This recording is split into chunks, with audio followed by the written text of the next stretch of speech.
Okay. Everyone, this is Steve Paul with 668 Consulting Group, and very privileged to have Nathan Colburn here with us with the Accessible Systems today.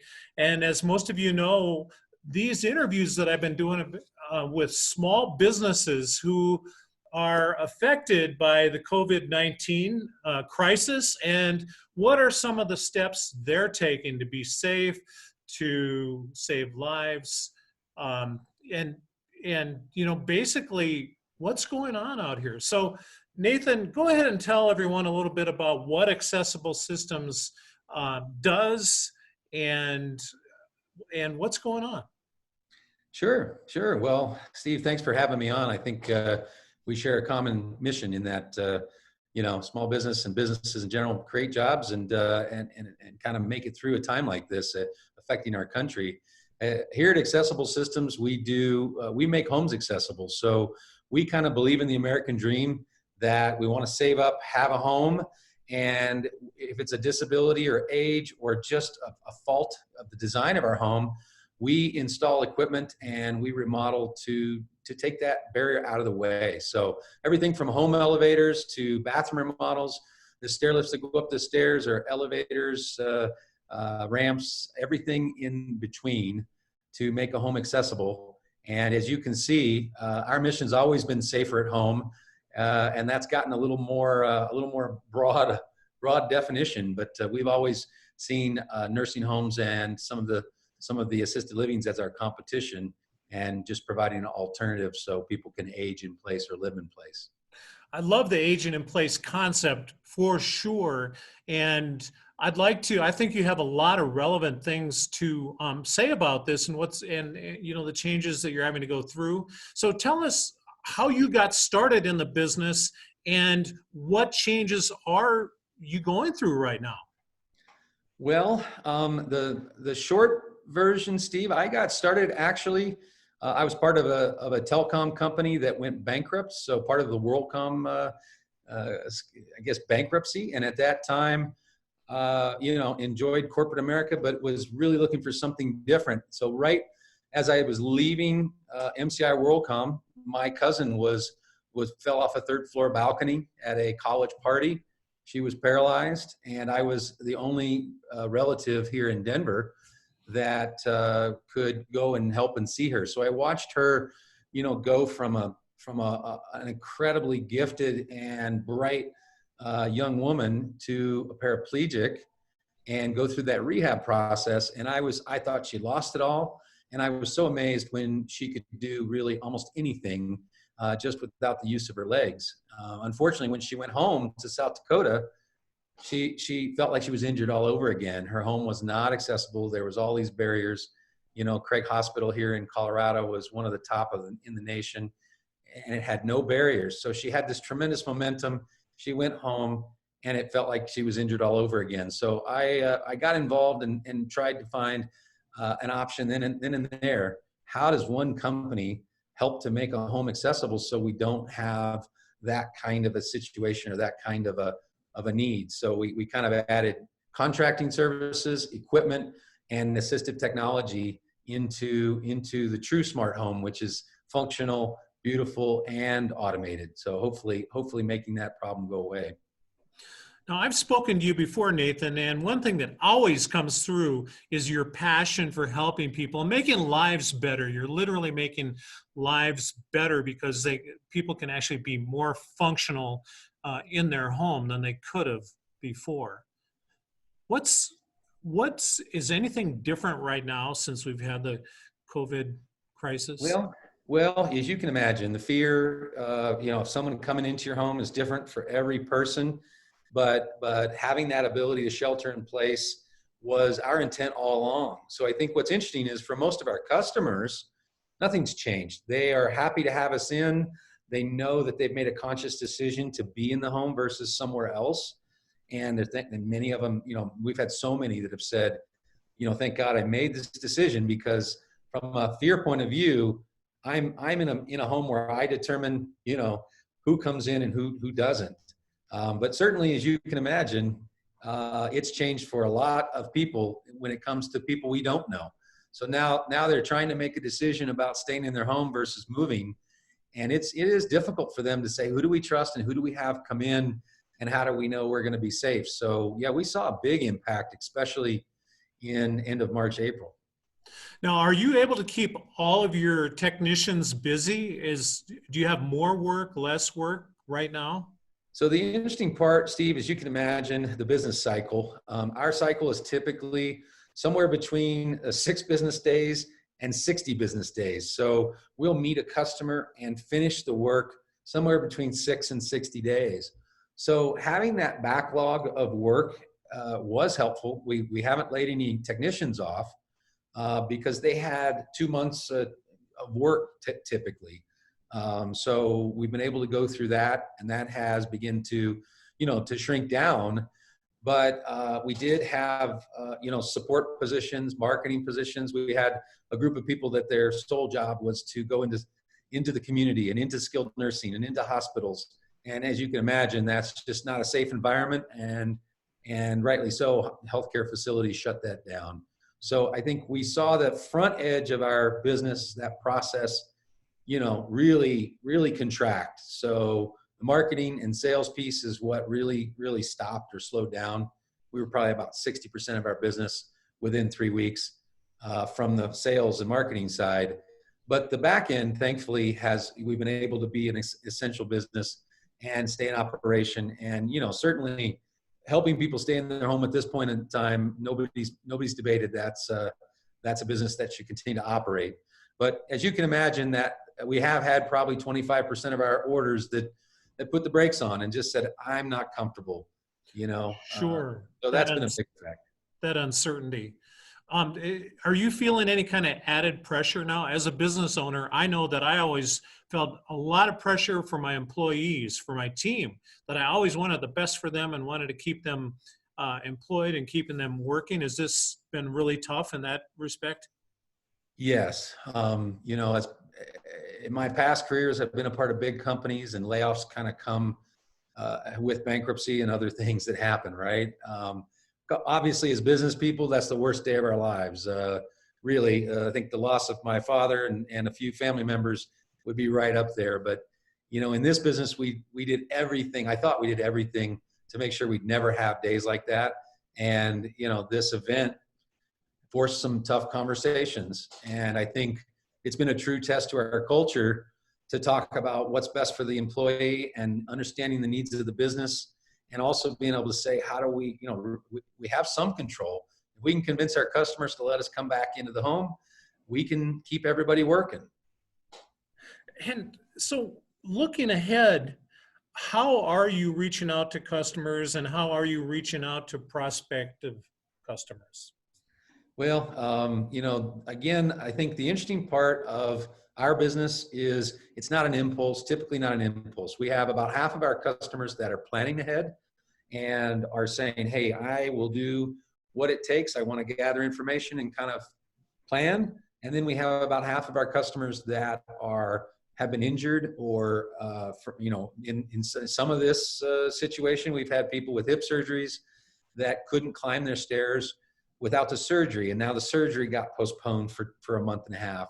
So some of that, again, 50% of our customers are typically reacting to an event.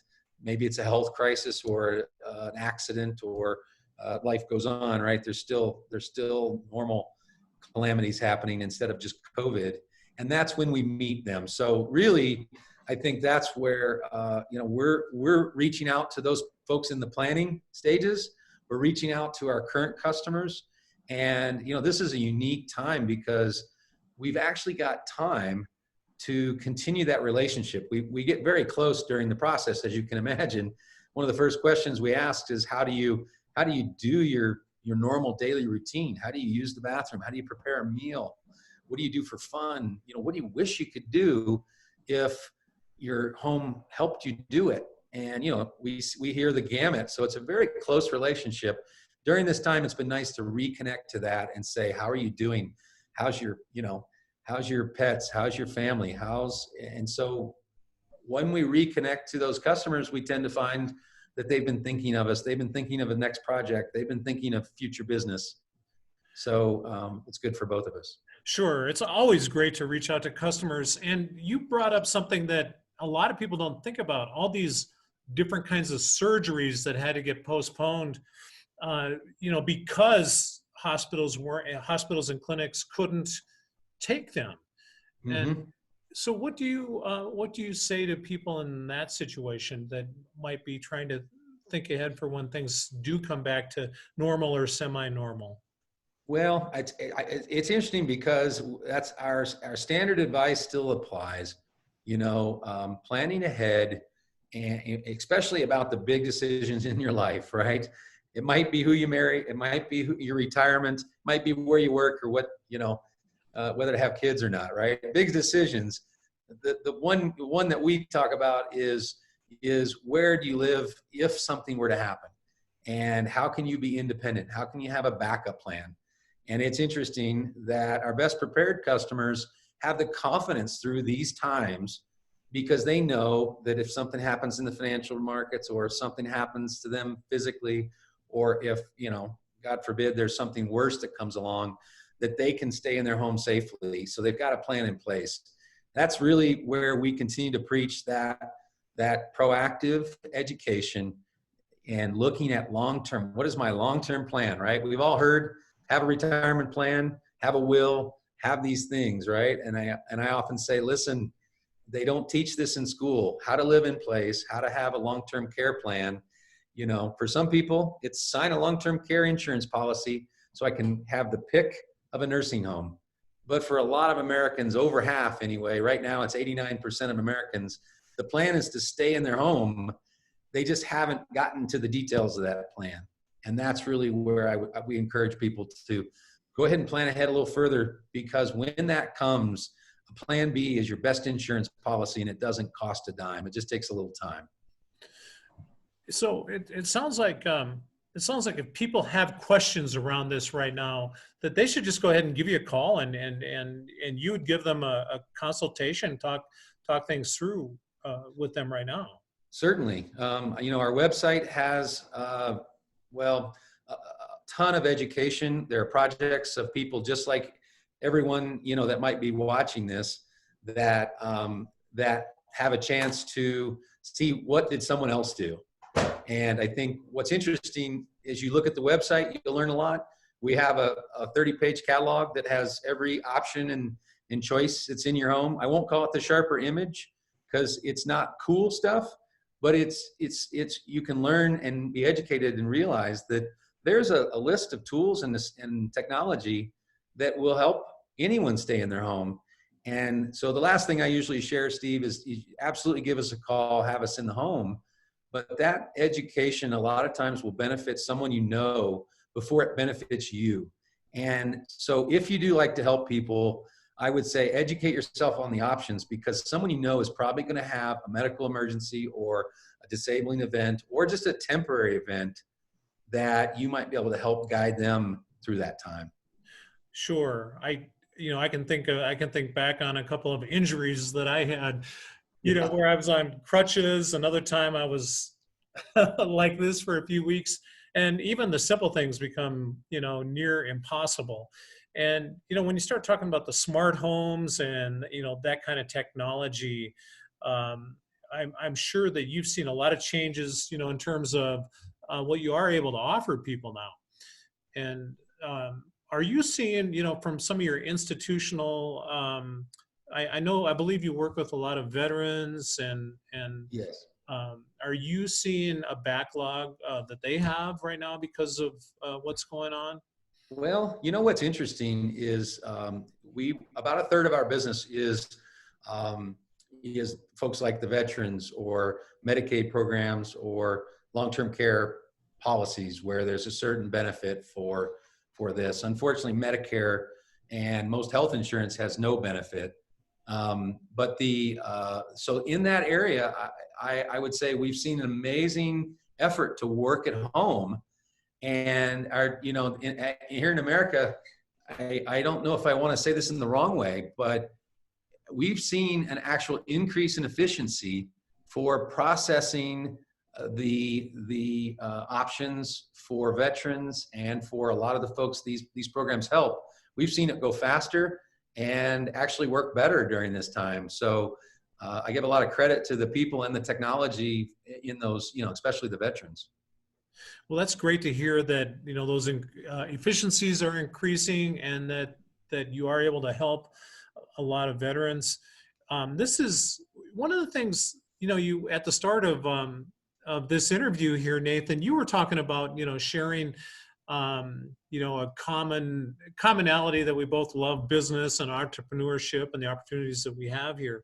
Mhm. I know you're an optimistic, passionate person. What do you see next? Are you seeing new opportunities? How do you see this playing out?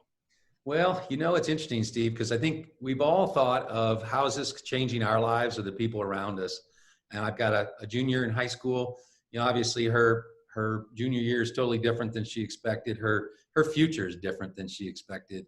So I guess in our business, I think the interesting part, Steve, is the one thing I like about, especially here in America, our business is we're good at adjustment. We're good at spotting an opportunity.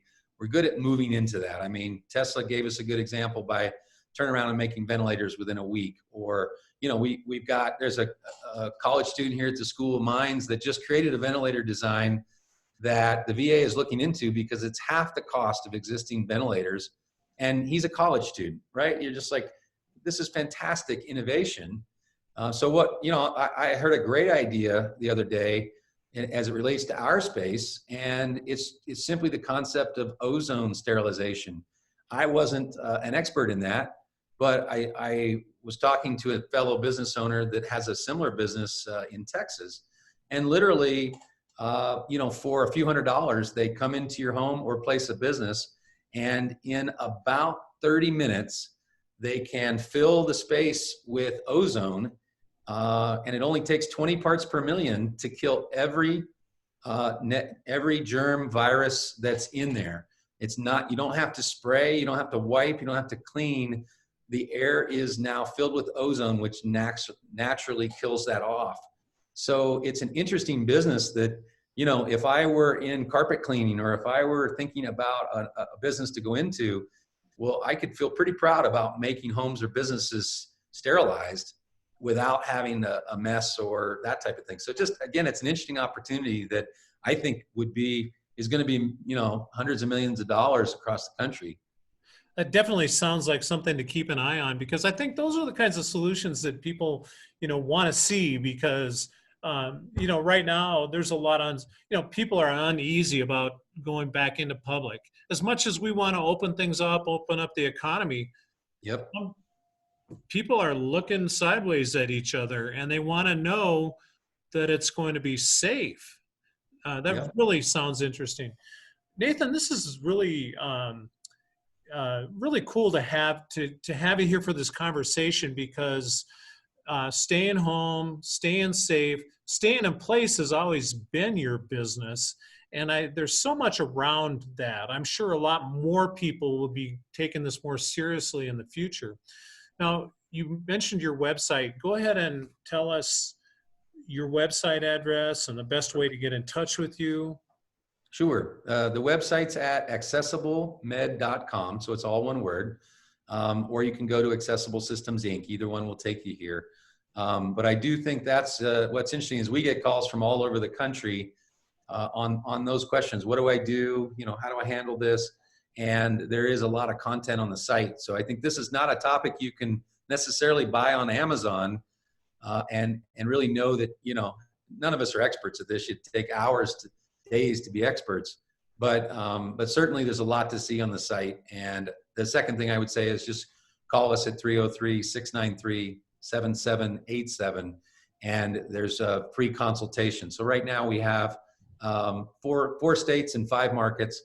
But we're connected to other dealers around the country, so we can always refer you to an accessibility company. Fantastic. Can you think of a real feel-good story from recently? Because we've heard so many terrible stories that have happened, people sick, people dying. Do you have a real good feel-good story that's happened recently with one of your customers? Well, yes. And, as you can imagine, 4 for if you're in a hospital during this time, I mean, we've all as business owners ridden the roller coaster. I mean, we've got you know, all these workers that don't know if they have a job. There's this uncertainty, health, you know, I think the country has been through a lot, but if you were in a hospital during this time, can you imagine what it feel like? And you know, at some point you realize that this skilled nursing in hospitals are where it's the front line.